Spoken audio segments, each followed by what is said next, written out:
Hello, welcome, and we are CMX Connect Istanbul, and welcome to our event, dear listeners. Today on the 7th of September, it is the event of the year for us anyway.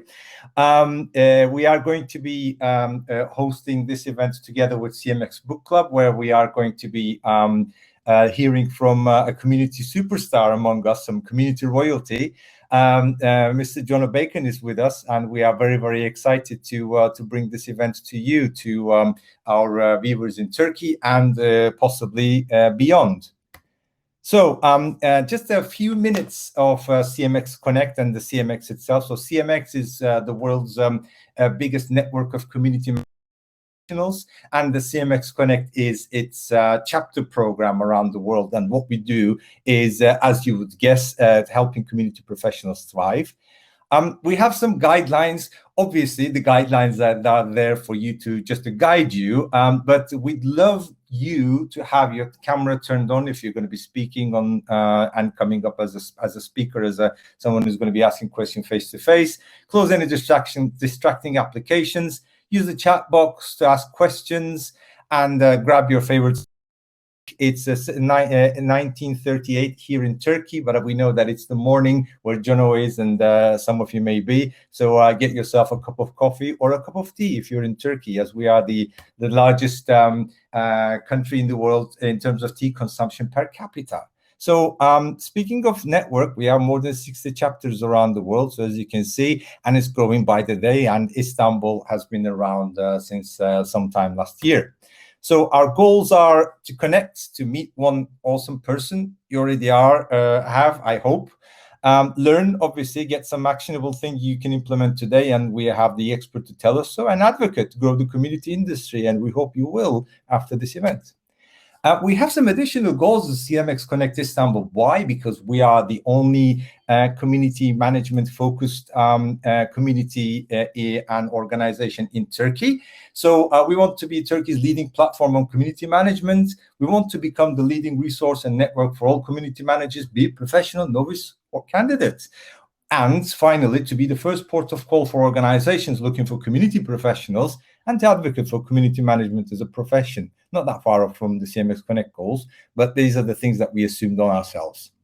We did some past events. We have a policy of having one international and one local event, basically, and we actually hosted people like Edu Giansante from Wix, and of course some local professionals to help us achieve our objectives as a community.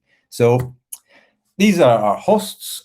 That's me, Esra, Özge, who's not going to be able to be with us today due to other commitments, and Jeren, who's behind the scenes. So as you can see, is the three musketeers in a way. It's a very bad joke, but these are the things.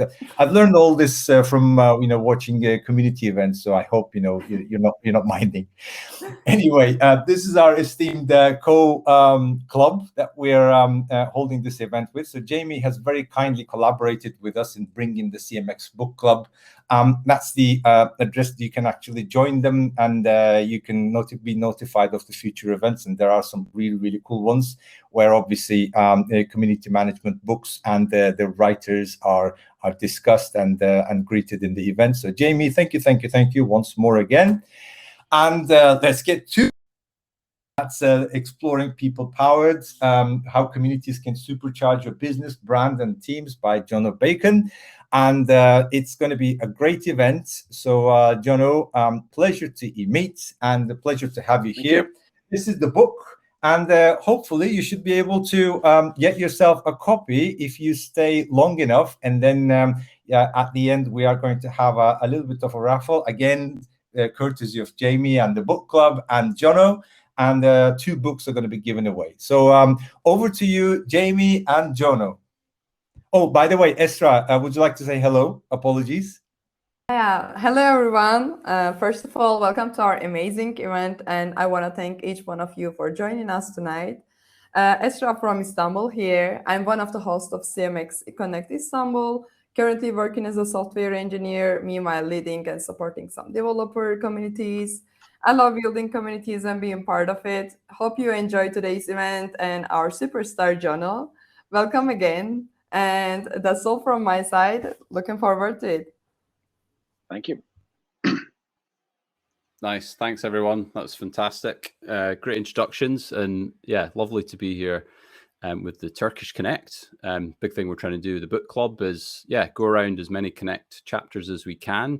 I'm sitting in Scotland, and it's such an opportunity with virtual events to collab with lots of people. You know, for me personally, I was always traveling to London or the States or somewhere. So it's nice to be at home and still meet all these fantastic people around the world. And yeah, thanks, Jono, for giving up your morning for us. Yeah, of course. Happy to do it. So cool. Well, I know everyone's, you know, mad to hear from you. I've got my very well thumbed copy of People Powered. It was good. I went back through it again over the last few days, having read it a couple of times already. So yeah, I just wanted to say, I know it's been out for a little while, but first off, just wanted to say a big congratulations. Like, I think it is fantastic book, really, you know, really actionable. There's a lot of personality and things in it as well. I feel like it's not your first book. So yeah, I wondered, just to start us off, if you could tell us a little bit maybe about the writing process itself. Like, you know, for you, having written books before, got to this point in your career, what was different this time, and what does the writing process look like for you? Is it late at night, first thing in the morning? You know, what does it look like? It was this was a journey. So again, thank you for having me on. It was a real journey writing People Powered. So I'll provide a bit of the context and background around how it kind of came into form. So you mentioned that I've written previous books. So I wrote this book called The Art of Community back in 2008, something like that. 2007, I think, is when I started writing it. And that came out, and did a second edition of that in 2011, 2012, something like that. And The Art of Community is quite a big book now. It's about 500 or 600 pages. It's very tactical in nature. It's really designed for the kind of folks who show up to events like this, who really want to kind of dig in deep into community management. But increasingly, as I started, you know, when I had more and more kind of prospective clients come forward, and I started my consulting practice 5 years full time, and I was doing consulting on the side, actually, after I'd written The Art of Community, more and more people who were kind of executives or new to community were saying, "Hey, I've just bought your book. I'm excited to read it." And all I would think was like, "Oh no, you're going to get 10 pages in and get completely lost, because it's going to start digging into too many detailed specifics, tactical specifics." And I was worried about losing people. So I knew that I needed to write a book that was a little bit higher level, more of a business book. Something that, the kind of book that do you remember when we used to get in airplanes that you'd pick up at an airport shop and read on the plane? And I decided I was going to write a book like that. So I started thinking about what would go into it. And the thing, I don't know about everybody else here, but the one thing that really bugs me about business books is most of them seem to share one or two ideas, and then they drown you with examples throughout the whole thing. And you often get to the end of a business book and feel like you didn't really learn a huge amount. You just learned a few general principles, and you're not sure how to put them into practice. So I decided I was going to create a really practical business book, one with a framework that you could actually follow. And I kind of went down the rabbit hole of then learning, okay, well, how do you write a business book? And the problem with, so for any kind of budding authors here who are thinking about writing a book, there's different presses, if you will. Like when I wrote The Art of Community, you know, I basically wrote a 2-page outline, talked to O'Reilly about it. They said, sure, let's publish this. Wrote the book, and it was out a couple of months later. But when you write a business book, first of all, you can't talk to any of the publishers without having an agent. So step one was find an agent. And I ended up talking to, well, emailing about 40 or 50 agents, and eventually settled on my current agent, who then kind of guided me through the process of building a proposal. And that in itself took 6 months. The proposal was like 35 pages long. We spent months kind of working on that. And then we started the process of pitching to publishers. And then we pitched to the 12 big publishers, had 2 offers, well, 3 offers. One was a little one that we weren't very interested in, and then went with HarperCollins. And then, you know, they said, okay, your book will be out a year later, I think it was, which blew my mind. but I only had 4 months to write it. So this kind of gets into the writing process, which you asked about, Jamie. What I did is I actually figured out how many pages do I need to write a day to comfortably complete the book, at least 2 or 3 weeks prior to the deadline that I'd set for myself. I actually set myself the deadline of 2.5 months to write the book.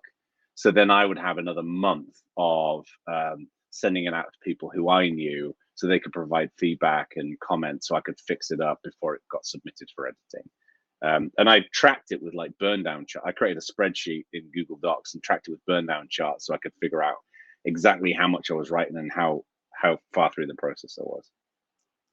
Had that structure for the book then already, like you were pretty clear on what you needed to cover to know the number of pages? Yeah, I mean, so I knew that I needed to write, I forget how many pages People Powered is, but it was something like a couple hundred pages. That business books are short. And you know, one of the questions I often get is, oh my God, how do you work in such a big project? And the challenge of People Powered was not, oh God, I have to write all of these pages, 280 pages. Thank you, Jane. It was actually, how do I squeeze everything into 280 pages? Because it's like 350 words a page, something like that. So I knew that, okay, and I'd recommend anyone who writes a book does this, like figure out, make sure you account for 2 or 3 weeks of downtime. So you might get sick, you might want to take a couple of days off, because it's a very intensive project writing a book. So I could calculate how many pages I needed to write. And I think it was like 2 or 3 pages a day. But then what I did is when I wrote the outline and it broke it down by chapters, what I did is I essentially went into my manuscript and I added all the headings. So when I had chapter 2, for example, I'd have all of the headings, all the key things I wanted to cover in the chapter written down, and then I'd just go and fill in the gaps. And what I did was just basically, what I learned from writing The Art of Community was, when I wrote The Art of Community, I spent a week writing the first paragraph. This sounds like I'm making this up, but genuinely spent a week trying to write the first paragraph because I wanted every word to be perfect. Whereas People Powered, I just spewed it out, just got it down, and I thought, fix it in editing.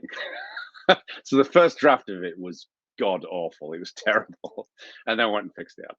So, well, I mean, it's such a complex topic, and so you know, it's like anything that comes across as simple and easy to digest means it was really hard to get to that point, right? Like it looks like it was dead easy, but it wasn't. If it's gonna read that simply and flow, and I can see in the book, especially having just read it again, like, you know, you have to repeat certain things that you touch on, obviously, but keep progressing the book as well. So, yeah, but it felt like you were very structured on it, and that definitely sounds like that was your approach, right? So that you were able to manage it and manage the time, and so that's obviously how you work in general. Yeah, I mean, the hard thing I think is with any kind of educational material is it's designing the structure and the framework around it, right? It's one of the reasons why when people write articles, they often break it down into 6 steps. So you've got step-by-step videos on YouTube and things like that. The tricky thing, as I'm sure everybody here has seen, is that building communities is not a linear process, right? So for example, before you start a new community, like you could walk through the steps of launching a new community, but then you kind of need to know the fundamentals of how to engage with community members in a way that's thoughtful and inclusive, and you're not salesy and things like that. So the hardest thing was figuring out, in a non-linear journey, how do you present that in a linear way, which is what a book is all about. And that was hard. And the other thing as well, just to be completely transparent, I was stressing myself out about it, because for me, like, this was a big step in my career in terms of writing a business book. And honestly, I think I overblew it in my mind. I was like, wow, I've got a book contract with HarperCollins. They're a major publisher. And in reality, no one cares who the publisher of the book is at all. The kind of people who care about who the publisher of the book is are the wrong audience for your book, right? They're buying it for the wrong reasons. So it was definitely different, because, you know, when I write for O'Reilly, I could assume a certain amount of technical expertise and knowledge in my audience. But when your audience may be the CEO of a pharmaceutical company, or it may be Saurav here in this session, two radically different levels of experience and insight and interest in community. It's a very broad audience. So designing the structure of that was critical. But also, even when I had the structure, I wasn't entirely convinced it was going to be the right structure. So, yeah. Yeah. Yeah, I mean, it's a real tricky one. And as you said, so you sort of pitched it kind of at a certain level, maybe not quite as tactical and actionable, but actually, I think there's loads in there for anyone at any level to pick out from, right? Yeah. And so one of the things that, you know, to hear from you, I guess, specifically while we've got you, the community participation framework, right, which you use kind of chapter 5 again in chapter 7, and you refer back to it. Just going to share a quick link to it for people.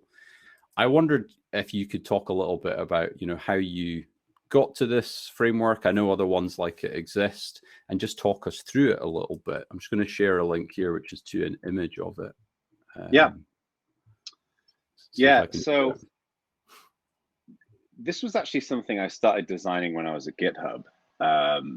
And it was, again, I mean, I'm going to use my example. I'm sorry to pick on Saurav, just because Saurav said something nice about my YouTube videos on the chat.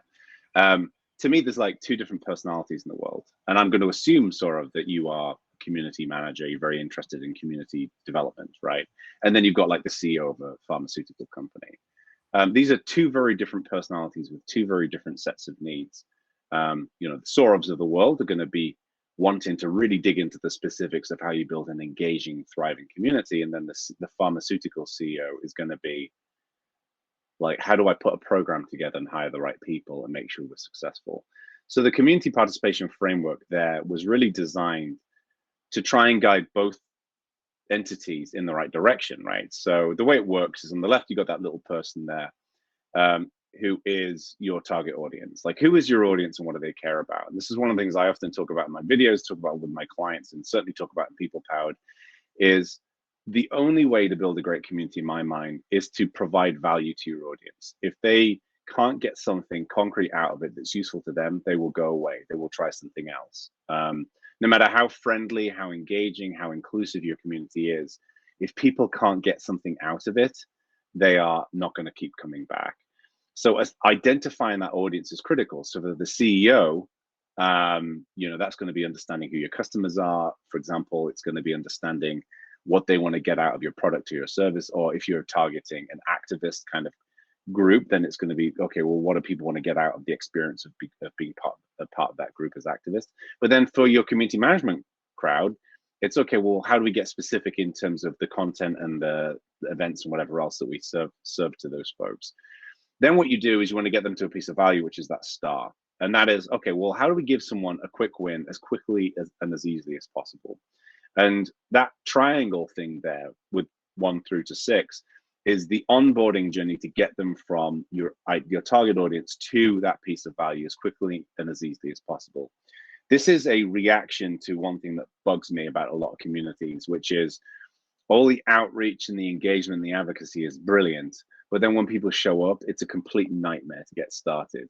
Signing up to tools and figuring out how to learn how to get started, and, you know, all those different pieces is in many cases too complicated. And to me, step 1 and 6 is always the same. One is, how do we convince people to give them a reason to come into your community? What is the value that they're going to get out of it? And step 6 is, once they've got that first piece of value, how do we validate it? How do we make them realize that it was worth their time, whether they consumed value or whether they created it, such as contributing to, you know, a bit of content or technology or whatever else. So then what happens is, you know, after that first positive community experience, they go through 3 phases: casual, regular, and core. So when they're in the casual phase, this basically means they're brand new. They're nervous, they don't really know anyone, they've got a lot of imposter syndrome. This is often especially difficult for people in underrepresented groups. And what we need to do in that phase is to keep them coming back with mentoring. It takes about 2 months to build a habit, if you want to drink less alcohol, if you want to exercise more regularly, if you want to eat healthier food, usually takes about 2 months to go from convincing yourself every day, I have to do this because it's good for me, through to it just becoming kind of autopilot. And that's the period that I like to recommend, that you really focus content and events and engagement to keep people coming back. You got to, it's like throwing out a fishing rod with a hook on the end, and you keep hooking people back into your community. And what you put on that hook is going to be great content, great events, you know, things that are solving the problems and the pain points that we identified earlier. And then once they've done that and they start coming back regularly every week, that's when they become regulars. And your regulars are the people who literally are showing up every week. Those are the people you can convert into content creators. Those are the people who you can go to and say, hey, would you be interested in writing a blog post or speaking at one of our events or something along those lines? And then a smaller number of people, generally from what I can tell, about 1 in 10 tends to become core members. And these are very, very obsessive super fans of your community, and you want to unlock their wisdom. Those are the people who will tell you what you don't want to hear. Those are the people who are going to say your community sucks in these areas and these areas and these areas, because they feel safe and comfortable in doing so in a constructive manner. And those little black bumps that you can see at the bottom there are the incentives that we keep dropping in to keep people moving forward.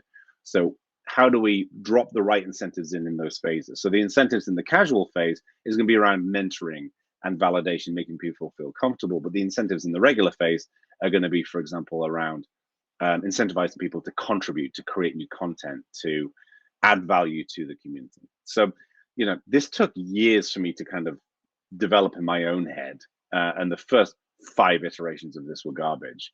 But this is designed, like I say, whether you're the CEO, whether you're the community manager, to give you a bit of a blueprint for how to kind of start designing the right pieces of the process.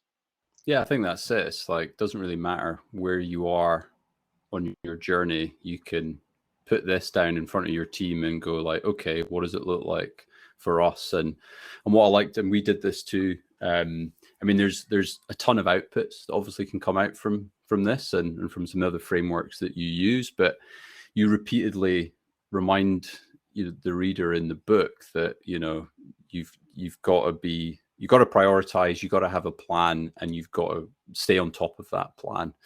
So I wondered if we just flip a little bit, I'm going to jump around, but thinking about, so you call them big rocks, right? And now this could be applied to OKRs or different methods of kind of strategy and planning. But yeah, I wonder if you could talk to us a little bit about your big rocks and that kind of plan that you outline in the book. Yeah, so you kind of touched on this already, Jamie. Like, I'm very much of the view that if you're going to do anything, you need to be intentional. You need to have a plan. But go into it knowing full well that the plan is probably going to change. So there's many different planning frameworks out there. People, like you said, OKRs, people do Agile, Kanban, all kinds of different methodologies. And I like to break it down into a simple concept, which is, what are the big rocks? What are the big things that you want to focus on? So it could be starting a new forum. It could be starting a new user group initiative, or it could be, you know, starting up a new content initiative. And then what are the things that you want to achieve with that? Like, why is this worth your effort? And then how do we break that down into the smaller pebbles, like the little bits and pieces that sit within those big rocks that execute the work? So one of the things I recommend in the book is that, and you kind of do this as you go through the book, is you start thinking about those big rocks and sketching them out, but they're going to be imperfect. They're going to be poorly formed. But what you do is you do it at a high level, so you can get input from other people. So again, this is a bit of an antidote to many mistakes that I made earlier in my career, and some of the mistakes that I've seen my clients make, which is, you know, often what happens, and I'd encourage the community managers among our audience today to be wary of this. You know, you join a new company as a community manager, you're really enthusiastic to kind of map out what the future is going to look like. And then you go away and build out this incredibly comprehensive plan in Asana or whatever, with every conceivable consideration being addressed, right? And the problem, even though that's amazing work, it's detailed work, it's thoughtful work, it's often way too much for other people in a business or in an organization to understand. It's just too heavy. So the big rocks is really designed where you create like literally a couple of pages in a Google Doc or a Word document, and you say, this is a big piece of work and these are the things I want to deliver. And you map it out, and then it's usually no more than 2 or 3 pages. And then what you do is you bring in other people and you say, what do you think about this? And somebody will say, well, I don't know if we really need to do this, or wow, you're not thinking about this thing, or you're not thinking about this thing. And what you do is it essentially provides a high level way of getting everyone aligned on what the community strategy is going to be. And then later on, you can break it down into the smaller pebbles. Now, in the book, I recommend that you do this as a quarterly plan. You basically say, okay, these are the things we're going to do over the course of the next, usually 2 to 4 quarters. I like to break it down into quarters, so 3 months a piece. But the most critical 2 quarters are the next 2. It's really like, okay, of all of these things we've agreed to in our big rocks, what's next? What does the next 6 months look like? And so, how you actually translate this into an actual project management framework is completely up to the reader. Like if you want to do OKRs, you want to do Kanban, you want to do Agile, whatever. The key thing is figure out the big goals and then break them down into the small pieces. Yeah. And as you say, just retaining a focus on it and remembering what you're doing and why you're doing it. Another part that is obviously one of the key parts of community building is the human element. And you touch on this, of course you do, throughout the book. But if you can get those ingredients right, as you say, the rest is kind of gravy. And there's an entire chapter, focused on the human condition. Chapter 4, humans are weird. Don't think there's ever been a truer statement written. But I think I just wondered, especially for someone like yourself that's worked with lots of different organizations and community teams, whether this is something you see a lot of people kind of forgetting, like whether it's because they've got caught up in the machinations of the platform or the launch of something, or whether it's a mature community that sort of think they know it all at this point. But right. Yeah, it's something that you see, this kind of forgetting the experience and forgetting to do that empathizing. Yeah, for sure. One of the things I've noticed, and I do not profess to be an expert on this, I'm not a psychologist or anything like that, is there's kind of 2 different problems that present in this area. One is people who get way too close to the flame, and then they can't see an objective view of everything. And we're all guilty of this. We all get too close to the things that we care about, right? So like, let's say, for example, you're working in a particular community platform. It can be easy to obsess about the specifics in that platform and not realize when you take a step back that it's actually there's some things that are difficult to understand or difficult to figure out because they're obvious to you when you've been working in that platform for years. So there's definitely that piece. And often when I'm working with clients or I'm working with, I do a lot of advisory and volunteer work in this area. Often a big chunk of what I'll do is to say, let's just take a step back and figure out like, why are we doing this? And what is going to be the experience of our audience? This is the reason why user testing is so important. Is I recommend with every single community that I ever launch that you run an early adopter initiative. There's actually a video up on YouTube that I put up about this. It's called How to Soft Launch a Community. And what you do is you essentially do a bit of a trial run because you want your small audience there to give you all that uncomfortable feedback about what sucks so you can fix it when you kick it open live. But then on the other side, there is also, I think, a personality which is only ever looking at the big view, right? And they're only ever identifying, okay, well, the kind of folks where you say, okay, well, we built this platform, we'll take a step back and say, do we need people to be able to log in? Or like, do we need this to be on the internet? Or should it be, I don't know, something else, right? This really zoomed out view. And the problem with those folks is while they're often very wise, is they're not specific about anything. So I try to find what's the middle ground? How do you regularly take a step back and then, but also be able to zoom into the specifics as best as possible? And it's hard to kind of strike that balance. The biggest risk in my mind is and this is one of the reasons why I always focus so much on pain points and roadblocks, is it's easy to get lulled into a false sense of security that people are going to show up because you're nice people, and you're friendly people. And while some people will show up because you're nice people and friendly people, the vast majority of people, the reason why they're going to show up to your community is because they want something out of it. Like they want to solve a problem, they want to reduce their pain. And it's when you start there and then convert them into regulars because they like the nice people, they feel that sense of belonging. That to me that's the biggest blind spot that people tend to see. Yeah, and and of course, it's a really tricky balance, and you're dealing with people. But again, as a very actionable book, you come up with various frameworks. One that you used in chapter 7 actually is the 10 culture core, which you could run through those as a community team and probably have a list as long as your arm on what you think you need to change or start doing. But just focusing maybe on the last one of those 10, which was to be imperfect. Yeah. This idea of kind of vulnerability. I wondered again, in your experience, how you've seen that, manifest itself well, or perhaps not so well, because being vulnerable in such a public way, it's always going to be difficult. Yeah, it's fascinating, I think, because failure is something that's often talked about in leadership books and seminars and things like that, and you don't have to go very far to see some executive breathlessly talking about the importance of embracing failure.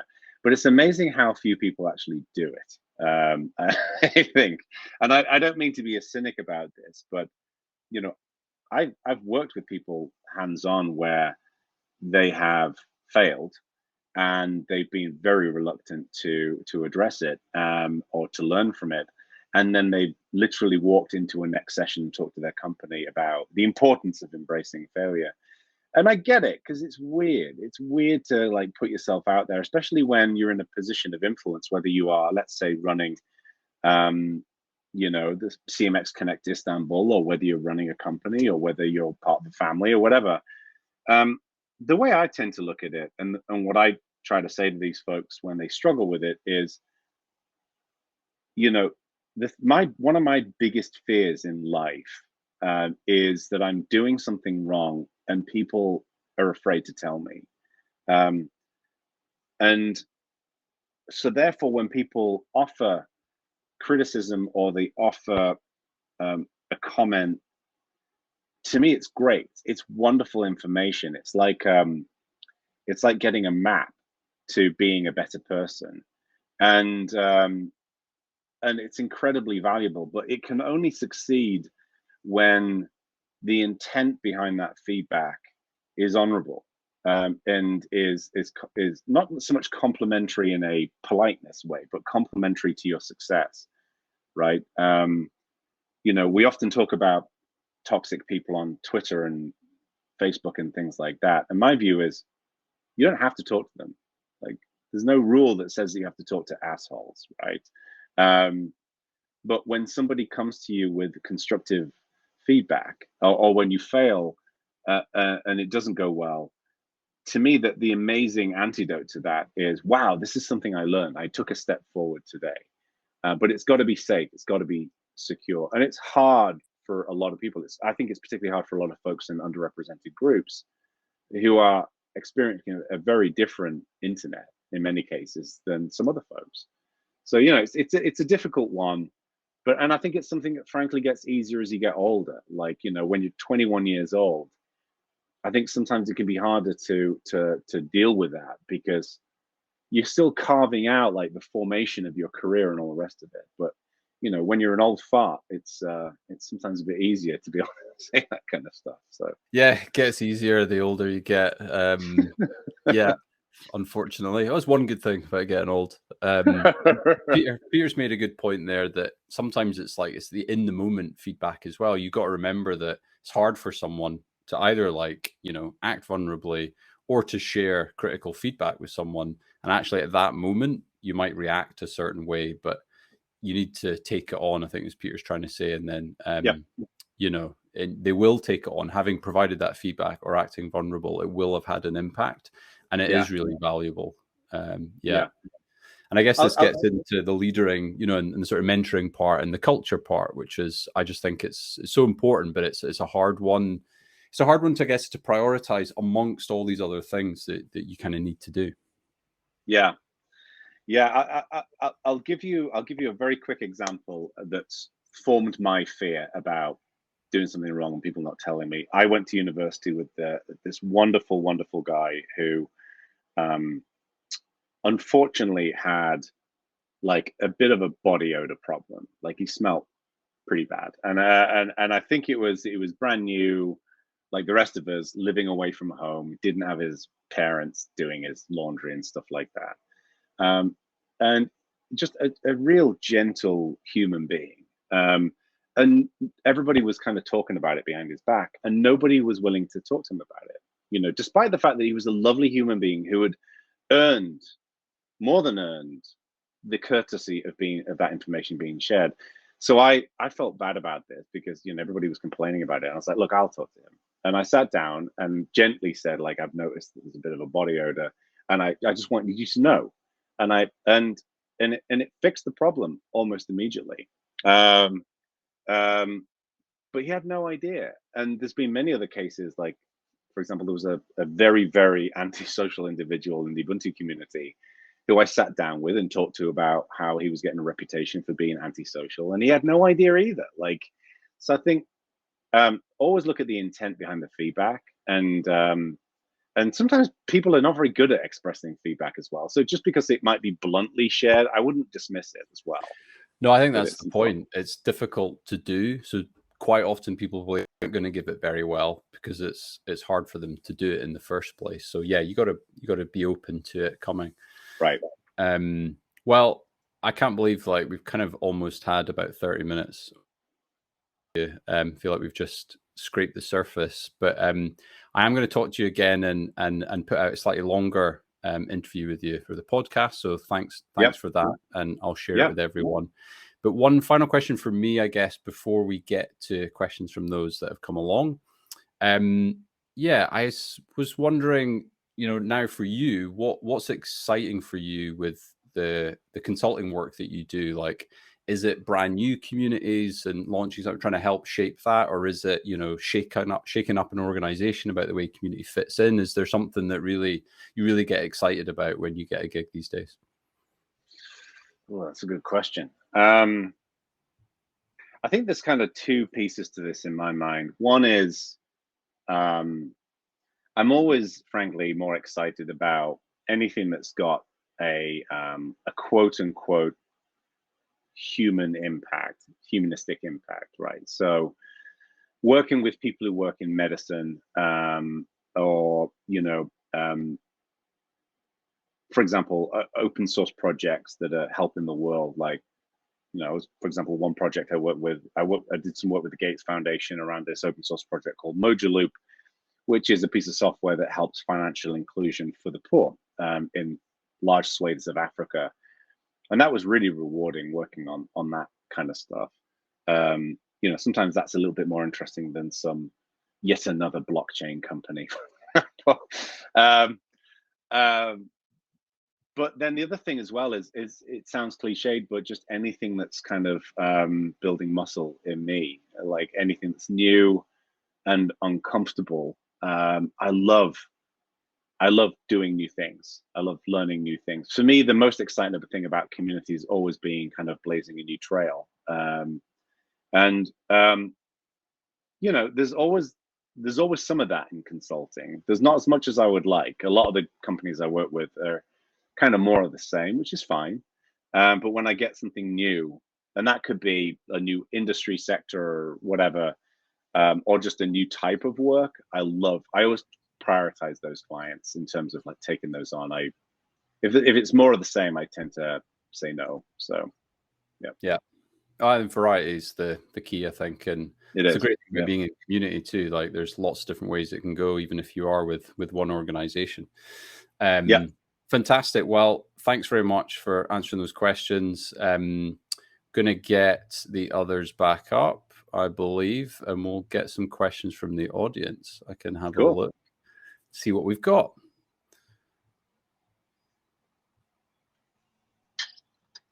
So we have one here which is upvoted quite high. Hey, man. The question is, social media management and community management treated as the same thing on many job adverts. Are there any nuances between two practices? If so, how can it be explained to hirer and highlight the difference and importance of the team building community management? So I guess it's this difference between social media and community management. Yeah, so the way I look at it is, I think they're very, very different roles. To me, what a good community manager should be doing is waking up in the morning and thinking, I'm designing this this human experience, right? So when somebody's cold traffic out there, cold audience out there, they don't know who you are, they don't know if they've got a problem that you can solve or whatever. How do we bring those folks in? And that whole framework that you put up earlier on, Jamie, from People Powered, how do we put all the pieces in place to guide them through that framework so they ultimately will get to being the core member of your community? I think good community managers will obsess over every element of designing that journey, and that's a hard job, and it's a lifelong of learning for us all. I think for social media managers, it's a very different job, right? It's how do you create amazing content that cuts through the noise on social media and gets recognition and gets shared and engages. And it's a form of community building, right? Because you're building engagement with an audience, but it's very specific to a certain set of platforms. So, you know, I do think you need different roles for that, but they're very, very different in my mind. It sometimes kind of bothers me when people conflate social media with community, because I do think they're very different things. And this is not, you know, I'm not kind of bagging on social media. It's as much of an incredibly valuable part of the journey as anything else, but it's different. Yeah. And I guess maybe a related question a little bit around, someone's asking about community roles. Says, I see community operations roles as very new and many orgs and companies are hiring for this. Question is, what's the main difference between community manager and community operations manager? Yeah, there's so many roles here, and I think this is the same thing. This is the thing with any new industry, and community is still, I'd argue, quite new in the scheme of things. So there's like community gardeners, community ambassadors, community managers, community directors, all these kinds of things. I tend to break it down into three types, of which I think community, in my mind, community manager and community operations manager are probably going to be a similar type, which is the director of community will be responsible for formulating an overall community strategy, dealing with staffing and budgeting, reporting up to a senior set of stakeholders, and making sure that the community is operating successfully. A community manager usually sits within that organization, who's going to be day-to-day building relationships, delivering great content, running great events, things like what's happening right now in this event, to me, is great community management. And then usually you'll have like a community advocate, or you get specialisms like developer relations and things like that, which is going out there and banging the drum about the community and bringing in new people who then go into that journey, that community management journey. So it depends on the definition. Like, I've seen community operations roles that are really kind of a director of community role. I've seen director of community roles that are really more of an advocate role. But that three role breakdown is how I tend to look at the world. Nice. All right. Another question from Surav again, actually, asking about introverts. So most of the time, introverts are very shy or don't feel very welcomed in a community. What do you think about how to engage or support building good relationships with them? Is the onboarding process important for that? Yeah, I mean, part of the this is such a great question. Part of the design behind the community participation framework that you showed earlier is to make it, is to equalize the community experience so introverts are as welcome and as successful as extroverts. You know, all too often, frankly, if you're an extrovert and you've got a certain level of enthusiasm, you can basically make any social situation work in many cases. But if you're an introvert, it's much harder to kind of break through that. So designing the journey around that value for the individual, I think makes it easier for introverts to get in there. But the one thing I would say as well is that a lot of people who seem like extroverts are in many cases introverts as well. I'll give you an example. Like, I'm fairly extroverted when I'm hanging out with specific groups of people, but for me to walk into a room and just join a conversation, I find impossibly difficult. My wife is amazing at this. She can walk into any conversation, but for me, Jamie, I'm not sure if this will resonate with you, but there's a certain element of my kind of British background, and maybe this is the same thing in Scotland, where I'd feel like unwelcome just wandering into someone's conversation and joining it. Darn and I think rude. That's what it is. Right. That's the thing. Like, it feels odd. And I think a lot of people experience that. So that's where, especially in in-person events, having structured ways of people getting together to meet, almost like speed dating, I think is a great way of doing that at events. Groups, I think it's yeah, stuff like that. I think you're right. I'm the same. You know, if you put me in a big room, I'm not going to just go charging on in there. But yeah, it makes it gives shivers up my spine. All right, let's see. We've got time for one more. So we'll take one from Peter. He says, I think it's fair to say that not everyone who is an expert in a subject matter decides to write or publish a book. So what was it about the idea of writing a book that spurred you on?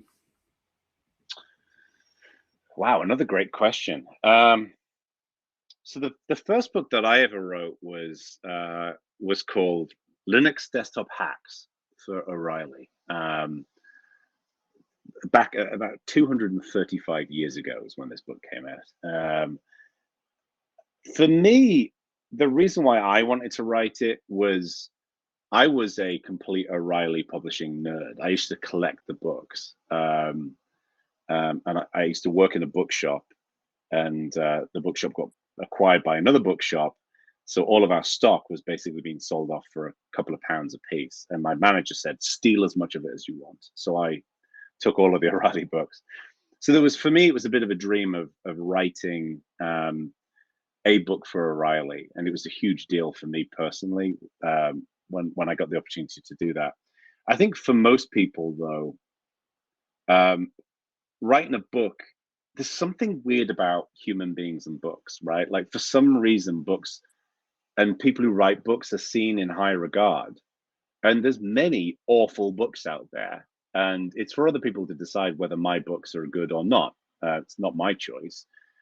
But for some reason, I think packaging up information into books and presenting that information, it's seen as in high regard. And it's a very concrete way in which people learn. Like, you know, like, there's thousands of videos on YouTube, and there's articles, and there's events, all kinds of stuff. But for some reason, people like to look at a book as a unit of information that they can refer back to. In the same way, at the beginning of this session, Jamie, you showed your book, and there's little like green kind of like page markers on there. So I think it's very valuable doing it. And I think anyone who's interested in writing a book and formulating your ideas into it, it's a great experience, because it forces you to think about how you present information to other people. So I definitely think it's worthwhile, and you do not have to be an expert to do it by any stretch. You know, I'd ask anyone here who's thinking about it, even if you're nervous about it, just self-publish, right? The next book I write will almost certainly not have a publisher, because I actually think that it's not worth having a publisher. They don't really do anything for you, and you certainly don't make any money from it. So it's a bit like a property or a real estate person. Right. I'm sorry to all the real estate people out there, but they don't seem to do anything apart from take some money and process some paperwork. Yeah. You know, and now with, like, you know, with services like Upwork and Fiverr, you can definitely hire an editor, but you can hire an editor. You can hire someone to make your cover art. You can have it printed on demand with various services. You can sell it yourself through Amazon. You don't really need a publisher as much these days. And again, historically, the publisher would book tours and all that kind of stuff. No one does that anymore unless you're like Stephen King. So yeah. That's cool. Yeah, and you're right. There's definitely something about how you learn or how you consume information. And I've tried doing it on the Kindle and stuff and putting little markers in, but without physically putting that little post-it in, I just feel like I forget, or I don't refer back to it. So yeah. All right. Fantastic. Thanks everyone for submitting your questions. So we're going to do a little raffle. Jono has kindly donated a couple of books to those that are still around. So yeah, I wish we had some background music for this, but let's do some wheel spinning.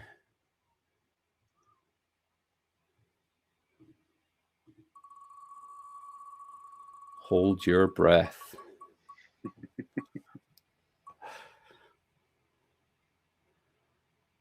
Ella. All right.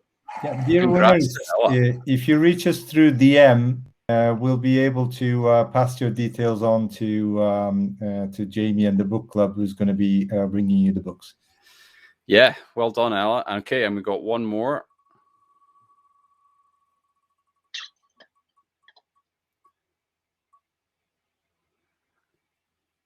Piper. Congrats to you. Happy congratulations.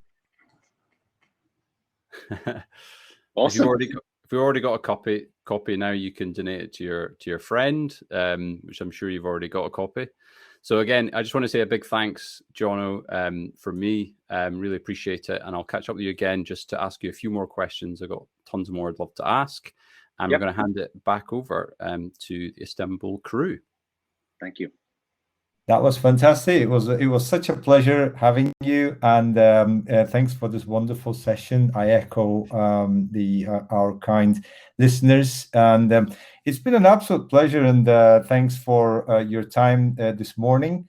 And Jamie, of course, great collaboration, and leading the session likewise. So Esra and I are representing CMX Connect Istanbul, and we'd like to thank you and the listeners for your time and being here. So we hope that we see you in person one day in Istanbul. I don't know if you've ever been, or to Turkey to that respect. When things are going to get better, hopefully. Yeah, that's from us. Esra, would you like to add anything else? So it was an awesome event. Thank you for joining us. And yeah, Jono said I was in Istanbul, in Turkey once. So that's cool. Maybe you can just want to come over for the second time and we're going to host you in person. Would be amazing.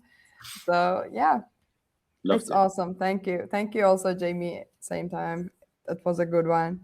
Thank you. I got to say, just before we wrap up, I got to say, talking about Istanbul, I've been there once. And of all the places I've been in the world, it's one of the most memorable places I've ever been to. The people were super cool. The food was amazing. The architecture was incredible. Like, I would love to come back to Istanbul at some point. So, yeah, thank you. Yeah. For it. So thank you very much. And yeah, so Jamie, over to you for closing remarks, if you got any. Yeah, no, just another big thanks, and thanks everyone for coming. And if you sign up to the book club on CMX site, then I'll let you know about the next events. We've got a couple coming up, and I'll announce those soon. Thanks, everyone. Enjoy the rest of your days, and all the best to you.